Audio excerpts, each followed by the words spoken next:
God is great! Oh, may natutunan tayo kay Tito David. Hallelujah. Thank you, Lord. At Friday na naman, salamat sa pagkakataon na magkasama-sama ulit tayo para magpuri sa ating buhay na Diyos. At lalo pa nating makilala kung sino ba siya sa ating buhay. So, amen. Glory to God. So natapos na tayo sa dalawang sermon about in Christ alone. Yung una kay Pastor Levy, which is with Christ, the salvation is here. Na kay Christ lang ang salvation. At ang pangalawa ay freedom. Kapag na kay Kristo tayo, there is freedom. And ngayon, kapag na kay Kristo tayo, meron tayong identity. Sabihin nga natin, identity. Amen. Bago ang lahat, manalangin po muna tayo mga kapatid. Hallelujah. Abba Father, marami pong salamat, Lord God, sa pagkakataong ito, Lord, sa hapon na ito. Sa napakagandang hapon na ito, Panginoon, ay pinagkaloob niyo sa bawat isa. Salamat po at kakatagpuin ka na naman muli namin dito sa lugaring ito. Lord God, na alam po namin, Panginoon, na mangungusap ka sa bawat isa, Lord. Ihanda mo po ang puso namin, ang aming isip, ang aming kaluluwa sa pagtanggap ng iyong salita, na maintindihan namin, Panginoon, at ma-process namin at ma-digest sa aming mga buhay, Lord God. Lord, humihingi po ako sa inyo, Panginoon, ng guidance, Panginoon. Nawa, Panginoon, kayo po, Panginoon, ang makita sa aking buhay, Lord, katanging ikaw lamang ang maitaas, Panginoon. Lord God, salamat po. Pinupuri ka namin, sinasamba sa pangalan ni Jesus. Amen. Amen. Naka-on na po ba to? Yon, naka-on na. Our identity in Christ. Yan. So, basahin po muna natin ang Ephesians 2:4-7. Dito ko ginagano. Ang sabi po, sige po, sabay-sabay. But because of His great love for us, God, who is rich in mercy, made us alive with Christ even when we were dead in transgressions. It is by grace you have been saved. And God raised us up with Christ and seated us in the heavenly realms in Christ Jesus, in order that in the coming ages, He might show the incomparable riches of His grace expressed in His kindness as in Christ Jesus. Hallelujah! Palakpakan po natin ang ating Panginoon. So si Paul po ang nagsulat po nito. Si Paul po, ang concern niya ay para sa mga mananampalataya na alam nila at ma-recognize nila yung ginawa ng Diyos para sa kanila. So ito po yun. So dito po sa passage ng verse na ito, makikita po natin yung position po natin or yung identity natin sa ating Panginoong Jesus. Position at yung identity natin sa ating Panginoong Jesus. Kasi alam niyo, church, isa sa pinaka-importanteng revelasyon o revelation na makikita natin sa salita ng ating Panginoon ay yung maintindihan natin kung sino tayo kay Kristo. Who we are. Who we are in Christ. Sino tayo kay Kristo? Ba't ba dito ako? Doon pala. Sino tayo kay Kristo? Amen. Hallelujah. Kung na-identify natin kung sino tayo kay Kristo, it will change our life. Mababago yung pananaw natin sa ating mga buhay. Mababago yung pagkakakilala natin, pagkakaalam natin sa ating mga buhay. That is why napaka-importante na alam mo ang identity mo kay Christ. Alam mo ang posisyon mo kay Christ. Kung di natin nauunawaan ang pagkakakilanlan natin sa Kanya, alam nyo, mananatili tayong mamumuhay sa mas mababa. Sa mas mababa pa sa karapatan natin. Kasi hindi natin alam yung benefit. Hindi natin alam yung privilege natin kapag sinabing anak tayo ni Kristo. Alam nyo yung the parable of the son, the lost son. Alam natin yan, di ba? Nandun na siya, the prodigal son. Nandun na siya sa presensya ng kanyang ama at lahat ng benefit ay nasa kanya na. Pero dahil nga hindi niya alam yung identity niya, umalis siya. Alam niyo na yung kwentong yon. At isa sa nagpabago ng kanyang isip ay nung naramdaman na niya at nakita niya yung kahirapan na hinaharap niya. Kaya naisip niya na doon nga sa tatay ko, nandun lahat, libre yung kain ko, lahat ng pangangailangan ko nandun na. Yun ngang mga katulong niya, mas higit pa sa mga nararanasan nila kaysa yung nararanasan ko ngayon. So dapat talaga importante na alam natin yung identity natin kay Kristo. Na maunawaan natin. Kasi mga kapatid, kung alam natin, magugulat kayo sa mga privilege na meron tayo. Baka sabihin nyo, mas masahol pa sa nanalo sa loto. Mas matindi pa sa kayamanang meron ang mundo. Ganon yung privilege na meron tayo sa pagiging anak ng Diyos. Amen? So, are you a child of God? Amen. Oh, amen. Glory to God. So, church, ngayon, pagbubulay-bulayan natin, ano nga ba ang ibig sabihin ng identity kay Christ? Sabihin nga natin, identity kay Christ. Amen. Identity kay Christ. Sa pang-araw-araw nating buhay, we are identified. Naniniwala ba kayo doon? Sa pang-araw-araw nating buhay, we are identified. Identified as what? As a person. Di ba? So, alam nating tao tayo. Alam nyo ba yon? Tao kayo? Amen. Alam nating tao tayo. We are identified with a person, organization. So, alam mo na, si Ate Ann nagtatrabaho sa Neme tuloy sasabihin ko. Si ganito, si Bob nagtatrabaho sa PHCC. So, identified siya na kabilang siya sa organization na yon. Amen? Sa occupation, identified ka as nurse, identified ka as doctor, as HR, and so on. So, we are identified. Sa nationality natin, identified tayo. Sige na, sabihin nyo na Indian. Okay ba yon? Masaya na kayo? Pilipino, di ba? Pilipino tayo. Pilipino ba kayo? Amen. Pilipino. So we are identified. And identified tayo sa church na kinabibilangan natin. Pag sinabing, Pastor Levy, God with us ministry. Alam natin, identified tayo as churchgoer, member, doon sa God with us ministry. So every day, we are identified.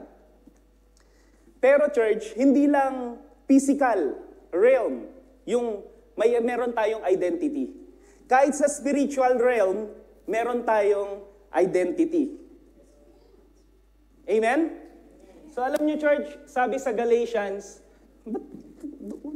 2:20, I have been crucified with Christ.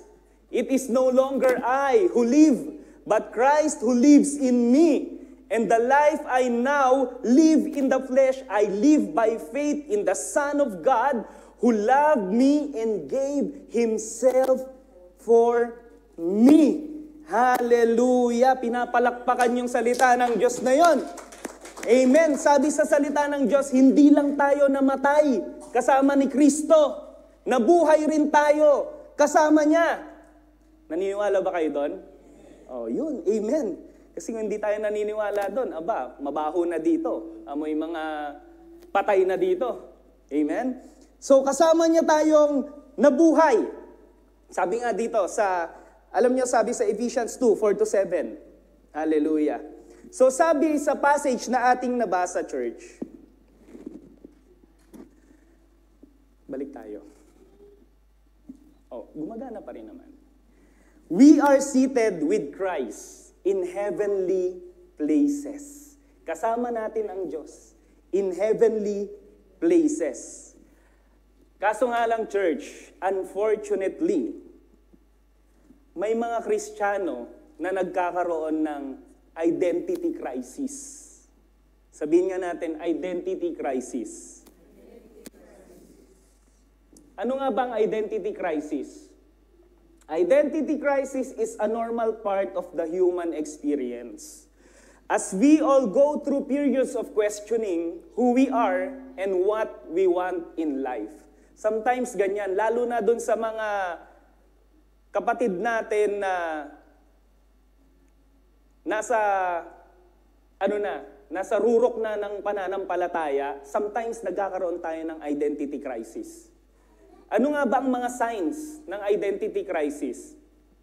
You feel dissatisfied with your life. You lack a sense of direction or purpose. The way you once thought about yourself and your life now seems false, dead, or pointless. You don't know what you want or need any longer. You question the meaning of life. The world feels extremely big and you feel extremely small.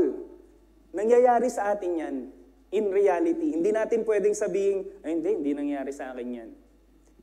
Hindi ka ligtas sa identity crisis. Actually nga, kahit Kristiyano ka, meron kang identity crisis. So, hindi nila alam. Kung may identity crisis ka, kita nyo yung word pa lang identity crisis. Actually, dapat identity Christ. Ayan, di ba? Identity natin ay dapat si Christ. Kaso nga lang, dahil nga nasa mundo tayong makasalanan, nasa world tayo, yung identity Christ ay naging identity crisis. Crisis. Crisis. Yan. Hallelujah. So dapat maintindihan natin talaga yung identity natin sa ating Panginoong Hesukristo. So dito, yung mga Kristiyanong ito, hindi nila alam kung sino sila kay Kristo. Kasi maraming Kristiyano, ang kilala lang talaga si Kristo. Alam yung nagagawa niya, alam yung mga miracles niya, alam yung mga parables niya. May relasyon naman, pero sometimes, hindi talaga nila alam kung ano ba yung identity nila kay Christ. Alam nila yung magagawa sa kanila ng Diyos, pero lost sila. Sabihin nyo nga, lost. Lost. So, sometimes, meron ding mga tao na na-identify nila yung sarili nila based sa problemang kinakaharap nila. Amen? Based sa problemang kinakaharap nila. Halimbawa, nahihirapan sa pinansyal. Wala akong pera. Wala akong pera. Di ba? Bankrupt ako. Di ba? Based sa kinakaharap nilang problema. Bankrupt ako. Malungkot ako. Mahina ako. You get my point? Kaya minsan, na-identity crisis tayo. Kasi alam nyo, church, kahit blessed na blessed tayo ng ating Panginoon, sample, pinuri ka. At ito, Net, wow, grabe, ang yaman-yaman mo na. Naku, hindi ako mayaman. Diba? Bless na bless ka nga ng ating Panginoon Pero pag sinabi ka, pinuri ka ng iba, sinabi sa'yo, ang yaman mo na, ang ganda mo, ang pogi mo. Hindi. Itinatakwil mo Diba? Sometimes hindi humbling yun Pero dapat ipinagmamalaki natin yun kasi blessing ng Panginoon yun. Identity natin yun na yung privilege natin ay ipakita natin sa kanila para malaman nila na ganyan pala ang nagagawa ng Diyos sa buhay mo. Diba? That's your identity, your privilege. Kaya wag mong ikaila kapag sinabing mayaman ka, yes! Glory to God! Bless na bless ako! Yang yaman kong yan ay galing sa Panginoon.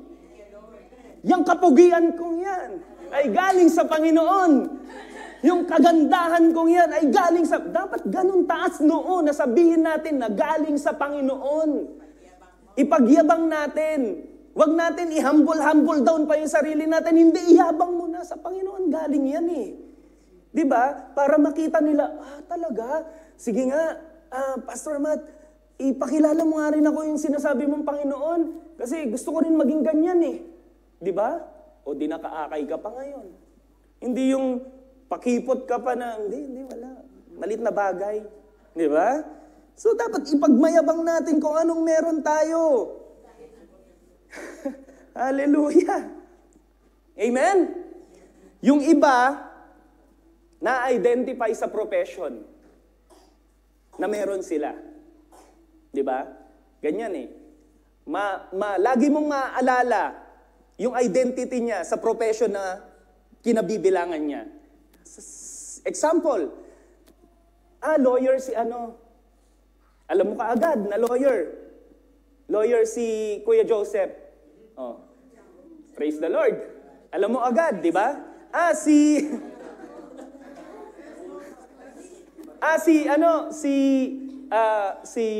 Ate Flor, HR to. Di ba? So, pag sinabing HR, naiisip mo agad, Ate Flor. Pag sinabi mong lawyer, naiisip mo agad, Kuya Joseph. Example lang to. Example lang. Di ba? Di ba? Na-identify sa profession na meron sila. At sinasabi nila ito ng buong pagmamalaki. Lalo na kapag nakapatapos ka sa isang profession, di ba, malaking-malaki, pinagmamalaki ka ng buong sambayanan, pinagmamalaki ka ng buong pamilya mo. Meron pa nga sa mga probinsya o kahit saang naka-poster mo, nandun pa, graduate of BS ganito. Di ba, pinagmamalaki ka. Identified ka as yung tinapos mo. Di ba? Sometimes yun yung nagiging identity natin. Amen? Parang nawala na yung, amen. Amen, di ba? Amen. So, buong pagmamalaki. Kaso, mga kapatid, sometimes kasi, yung identity natin, kinakahiya natin. Minsan, pag sinasabing, Christian ka, di ba? Natatahimik ka pa. Ayaw mo pang ipagmayabang, oo, Kristiyano ako. Di ba? Sa workplace mo, tinanong ka, Kristiyano ka ba? Nagdadalawang isip ka bang sabihin? Kasi iniisip mo, baka ako yung paglidin sa prayer. Baka ako yung pagsalitain. Di ba? Ikinakahiya mo minsan na Kristiyano ka. Hindi ka proud. Yan nga yung identity mo kay Kristo eh. Ba't hindi ka proud? Christ, Christian, follower of Christ. Nakiisa na kay Kristo. Pero sometimes nahihiya tayo. Kahit nga sa mga kamag-anak natin, kaya nahihirapan tayong i-share kasi nagdi-deny tayo sa sarili natin. Nagdi-deny tayo sa kanila. Sa mga ka-work natin. Di ba? Pag may hawak kang Bible, makita, uy, Christian ka, no? Hindi. Ano lang to? Di ba? Kailangan ipagmalaki natin yung identity natin kay Christ. Huwag natin ikahiya. Di ba? Pero yung mga profession natin, malaking-malaki tayo. Talagang, lawyer ako. Ganito ako. Ganyan ako. Christian ka ba? Yan tayo eh. Tanungin mo yung katabi mo, Christian ka ba? Si Christian. Amen. Dapat buong pagmamalaki, sinasabi natin, Kristiyano ako. Hallelujah. Hallelujah. Kasi alam nyo, church, kapag identified na Christian ka, iba ka. Iba ka. Ang sarap kayang maging iba. Kaya sinasabi ko doon sa mga kaibigan ko, huwag niyong ikahiya. na Kristiyano ka. Huwag mong ikahiya na iba ka sa mundong ito. Do not conform on this world. Kapag kakaiba ka sa mundong ito, glory to God. Kasi hindi ka kaisa ng mundong ito. Hindi ka conformist. Transformist ka. You have been transformed by Jesus Christ. So ipagmalaki mo. Amen? Hallelujah. Palakpakan natin ang ating Panginoon. Other. Ito. They are identified doon sa sakit na meron sila. I'm a diabetic. I'm a high blood. Kaya pag naalala mo kaagad, diabetic, ay si, Mami Mary. Mataas ang uric, ay si Matt yun. Di ba? Kasi ina-identify natin yung sariling, alam nyo ba, church? Glory to God. Nung nakaharap ni Moses, ang ating Panginoon, ano yung sinabi niyang pangalan niya? I am. Who I am.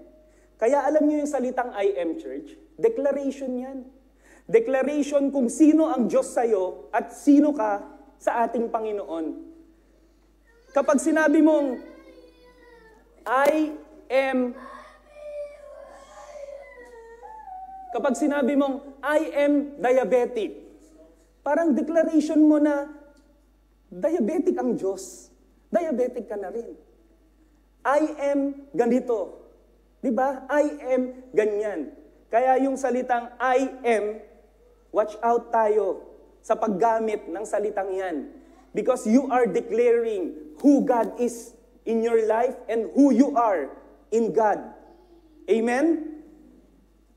Amen. Alam niyo, church, Satan will always attack your identity.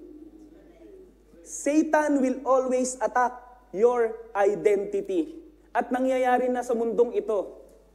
Di ba? Alam niyo, napakatalino kasi ni Satan.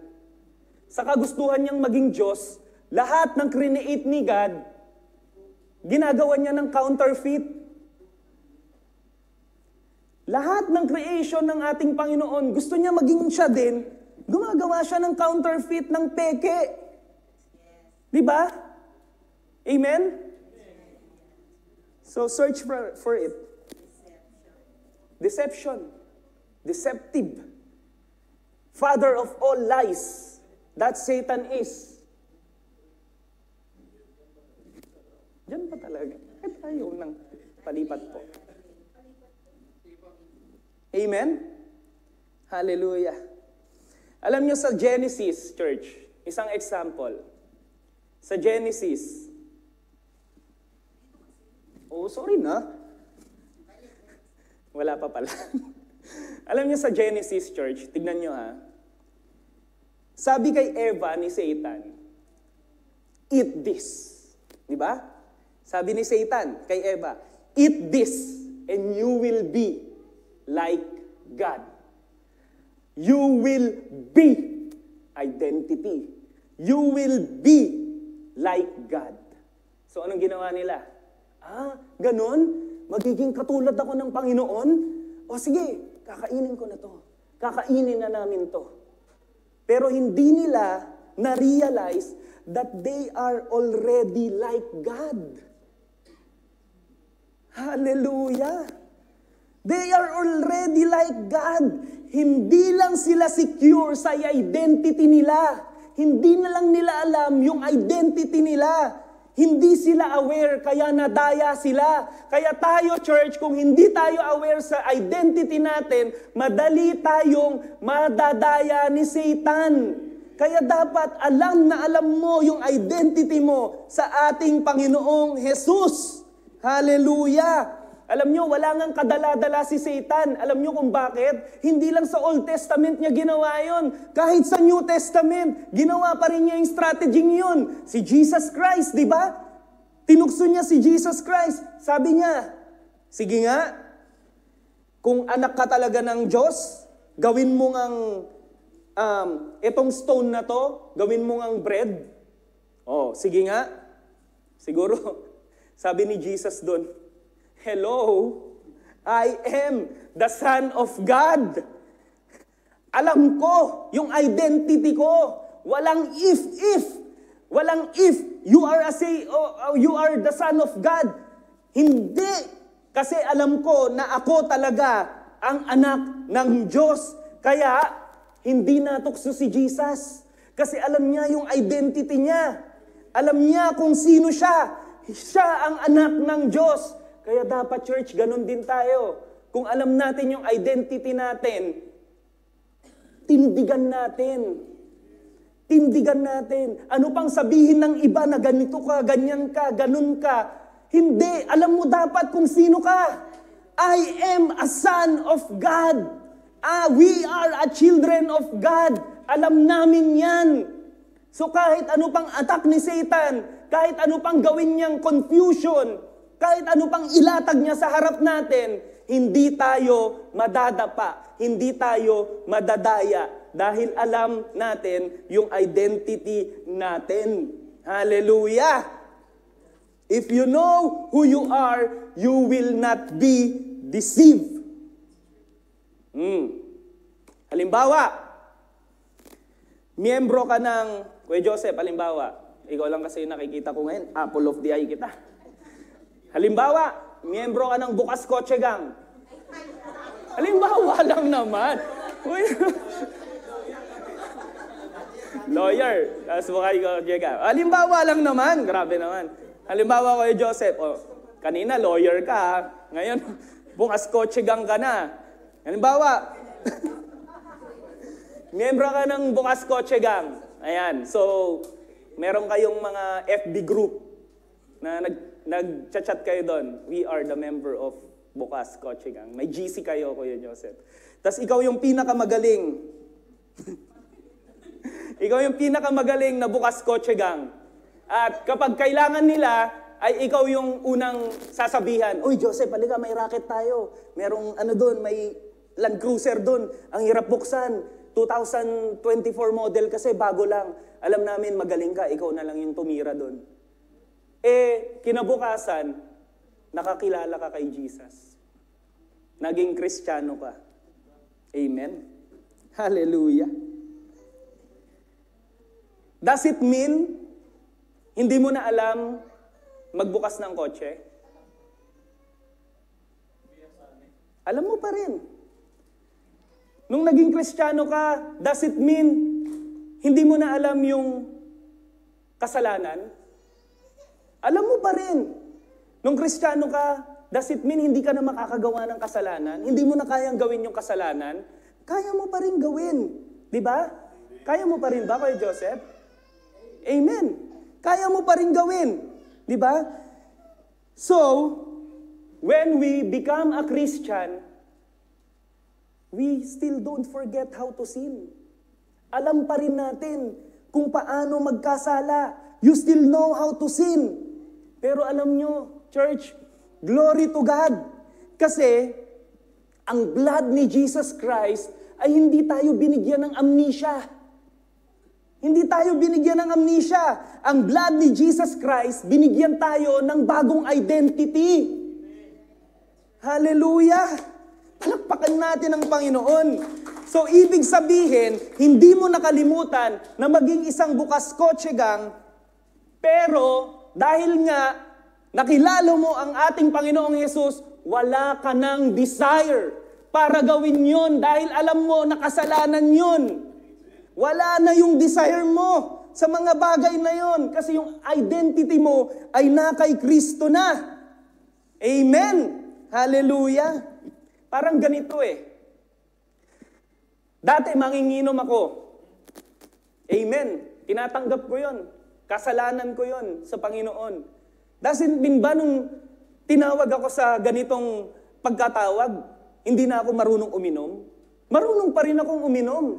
Pero, dahil nga tinanggap ko ang Panginoon at alam ko na yung identity ko, hindi ko na dinidesire yung mga bagay na yon. Dahil alam ko na kasalanan yun. So, ganun, church. Kung alam natin yung identity natin, hindi tayo madadaya. Magbabago ang isip natin kung paano tayo mamumuhay. Sabi sa 2 Corinthians 5:17, Therefore, if anyone is in Christ, he is a new creation. The old things have passed away. Behold, all things have become new. Kaya church, hallelujah. Kapag may mga tao na sinasabi, ganito na ako pinanganak. Manginginom na ako pinanganak eh. Ganito na ako eh. I am born this way. Hallelujah. Pero kapag alam mo, kapag tinanggap mo ang Panginoong Hesukristo, kapag nakipag-isa ka na sa Panginoong Hesukristo at nasa buhay mo na siya, ayan ang sabi ng ating Diyos. You are a new creation. The old things have passed away. Hindi ka na kung sinong alam mong sino ka. Dahil binigyan ka na ng bagong identity ng ating Panginoon. Amen? Hallelujah. Noong wala pa tayo sa ating Panginoon, we are destined. Nakatakda tayo sa kamatayan at destruction. Nakatakda tayo sa damnation. Pero sabi sa 1 John 2:25, and this is what He promised us. Eternal life. Hallelujah.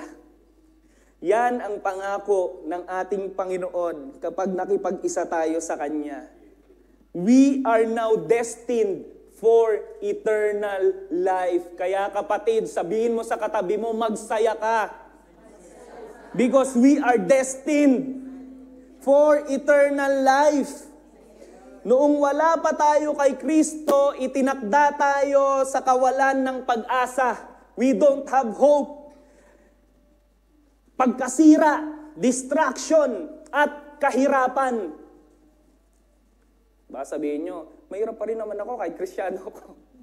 Diba? Pero hindi yung kahirapan na yun yung pinag-uusapan nating church. Allah.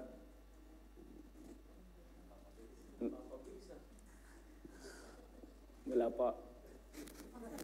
Si Satan, church, the thief does not come except. Satan is there to steal and kill and destroy. Pero sabi ng ating Panginoon sa John 10:10, I have come that they may have life and that they may have it more abundantly. Kaya church, yung tinatawag na, anong tawag doon? Poverty mind. Poverty mentality. Wala na yan dapat. Dahil si Kristo nasa atin na. Amen? So dapat namumuhay tayo nang hindi natin iniisip yung kahirapan. Namumuhay tayo nang iniisip natin yung mga hinaharap natin kahit mahirap pa yan na isang blessing na galing sa ating Panginoon. Amen? Poverty mind is already been taken by our Lord Jesus Christ when He died on the cross. Ang sabi nga niya, tetelestai, it is finished.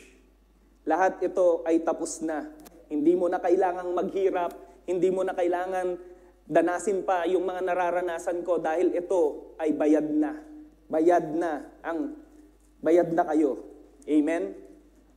So, ngayong na kay Kristo tayo, nakatakda tayong magkaroon ng kaayusan at magkaroon ng masaganang buhay. Pag sinabi kasing masagana, sometimes naiisip ka agad natin yung mga material things. But no, hindi yan yung sinasabi. Beyond material things, more than material things, yan ang kasaganahan na pangako ng ating Panginoon. In Christ is where our identity should be. It's in Jesus that we are somebody. Amen. Hallelujah. So napansin nyo ba, sa Bible kadalasan, binabago ng Diyos yung identity ng mga tao. Isang example, si Gideon. Kilala niyo si Gideon? Parang hindi. Di ba takot siya? Takot siyang harapin yung mga duwag. Duwag siya sa mga Midianites. Pero anong nangyari? Sabi sa Judges.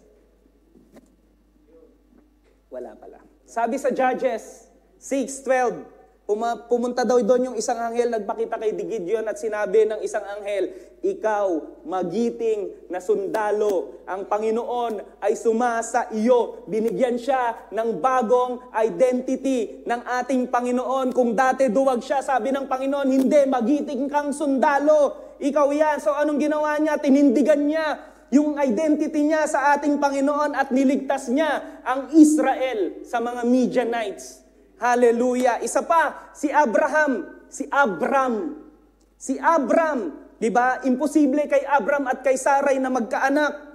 Pero sabi niya sa Genesis 17:5, no longer will you be called Abram, your name will be Abraham, for I have made you a father of many nations. Binigyan siya ng bagong identity ng ating Panginoon from hindi magkaanak to the Father of all nations. Kaya glory to God, kung anak ka ng Diyos, God will give you a new identity. Kung kilala mo na mahina ka, God said you are strong. Hallelujah! Hallelujah! So, binago rin niya yung pangalan ni Sarai. Yung Sarai naging Sarah. At tinupad ng Panginoon yung salita niya kay Abraham at kay Sarah. Nagkaroon sila ng anak. Alam niyo ba nung tinignan ko yung meaning ng Abram? The meaning of Abram is exalted father. And the meaning of Abraham is father of multitude. Ang meaning ng Sarai ay princess. Ang meaning ng Sarah ay princess din. Pero not only a princess, but a princess, mother of all nation. Hallelujah! Kaya kung nasa Diyos ka, kapatid, magsaya ka dahil bibigyan ka niya ng identity. Oras na para sa ating church na tumayo. And be who God say who we are. Anak tayo ng Diyos, tindigan na natin. Kailangan natin ipaalam kay Satanas na alam natin kung sino tayo kay Kristo. We have a new identification. Hindi pa pala. Ang sabi ng ating Panginoon, we are new creatures. Picturean nyo para ma-check nyo mamaya. We are the righteousness of God. We've been healed. We've been made rich. We are accepted. We are free from sin. This is our new ID.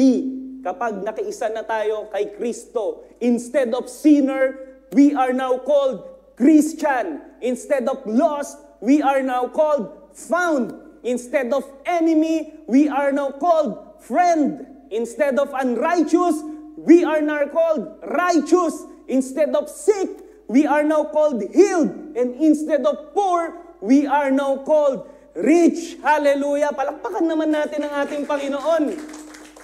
Glory to God! Glory to God! Yan ang bago nating identification. Kung nakiisa na tayo sa ating Panginoong Jesucristo, He will give us a new identity.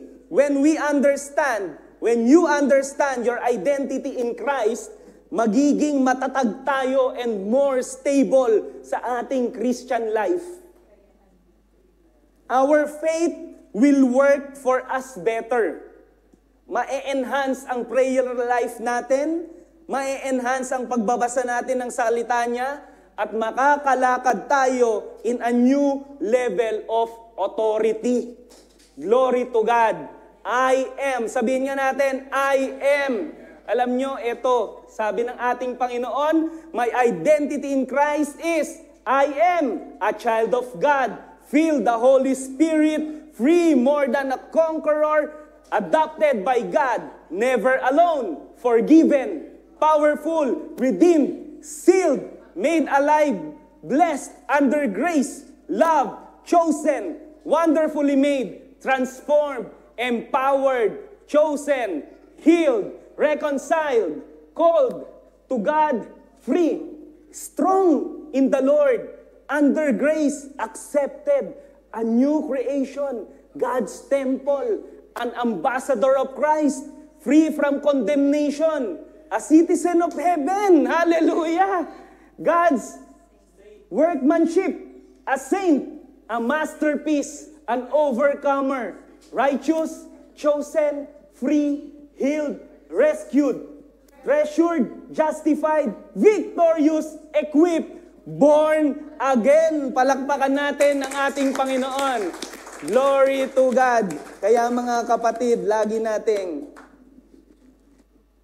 nating sabihin sa sarili natin yan, I am identified by our Lord Jesus Christ. Ano man ang sabihin ng mundong ito, hindi ako yon, dahil ito ang sinasabi ng Diyos kung sino ako. Hallelujah. Purihin ang ating Panginoon. Palakpakan natin ang ating Panginoon. Glory to God. Yes, Lord.